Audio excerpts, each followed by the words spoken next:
Shalom, selamat pagi jemaat yang dikasihi dalam Tuhan Yesus Kristus. Biarlah setiap hari adalah hari yang penuh sukacita buat kita sekalian. Kita penuh damai sejahtera dan kita terus bersandar kepada Tuhan.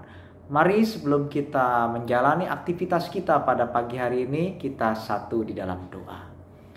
Bapa dalam surga, terpuji namamu ya Tuhan. Biarlah di dalam setiap hari kami adalah hari yang terus bersandar kepada Tuhan. Dan kami memohonkan kekuatan Tuhan khususnya melalui firman yang akan kami renungkan sebentar. Terima kasih. Di dalam nama Tuhan Yesus Kristus kami berdoa. Amin. Pada pagi hari ini firman Tuhan terambil dari Matius 6 ayat 20. Demikian bunyi firman Tuhan. Tetapi kumpulkanlah bagimu harta di sorga. Di sorga ngengat dan karat tidak merusakkannya, dan pencuri tidak membongkar serta mencurinya. Bapak ibu saudara yang saya kasihi, harta pribadi kita di dunia ini, khususnya yang kita anggap berharga, tentu adalah salah satu hal yang menjadi fokus perhatian bagi sebagian besar kita. Coba bayangkan, seorang kalau lagi meninggalkan rumah, sedang berpergian keluar kota dan rumah dalam keadaan yang kosong dan ditinggal dalam beberapa hari, tentu sedikit banyak akan membuat kita berusaha untuk menanyakan keadaan rumah kita, mungkin melalui tetangga atau memasang CCTV yang bisa kita pantau lewat HP, karena kita nggak mau ada sesuatu terjadi pada rumah kita dan kita mengalami kerugian. Atau juga kalau kita sudah investasi, misalnya kita sudah investasi untuk sebuah pembangunan rumah atau apartemen, tentu kita akan memeriksa, mengecek progresnya, terus kita pantau. Apalagi kalau kita beli dengan harga yang lumayan bagi kantong kita. Tentu kita nggak mau ada sebuah kerugian, misalnya proyek itu mangkrak dan kita menjadi rugi. Harta di pribadi kita di dunia menjadi fokus sebagian besar daripada kita. Tapi harta bukan cuma ada di dunia. Tuhan Yesus berkata dalam Matius 6 ayat 20 yang tadi kita baca ini, bahwa ada harta di surga. Maka Tuhan bilang, kumpulkan harta di surga. Kumpulkan bagimu harta di surga. Harta seperti apa yang ada di surga?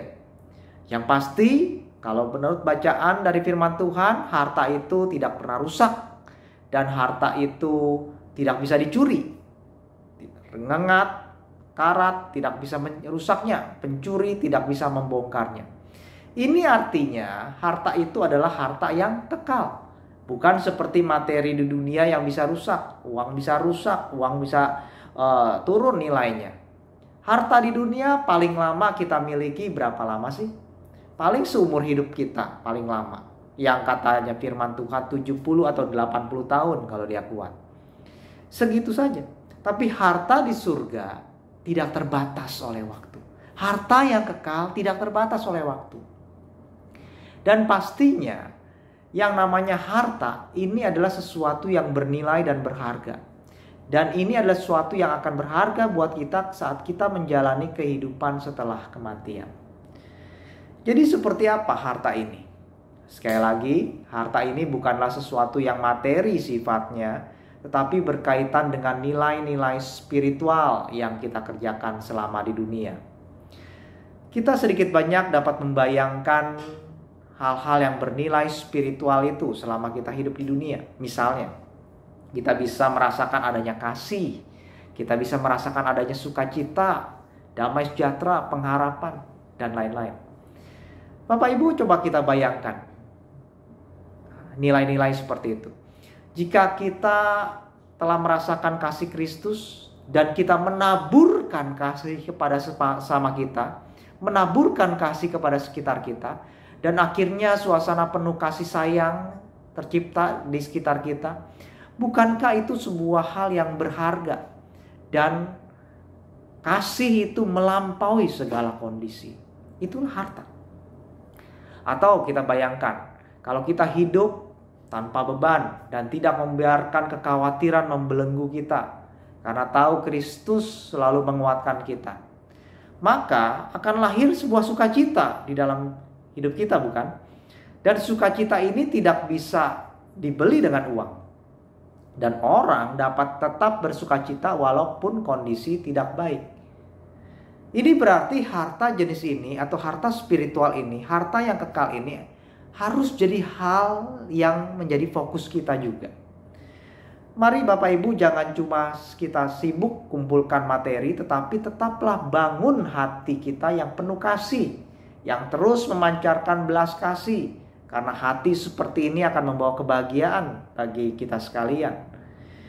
Jangan cuma kita sibuk memikirkan apa yang mengenyangkan perut ataupun tubuh kita, tapi bangunlah hati yang tidak mudah khawatir, hati yang tidak mudah putus asa, hati yang punya pengharapan di dalam Kristus. Karena hati seperti ini membuat kita bisa merasakan damai sejahtera yang membawa ketenangan dan dapat menikmati hidup.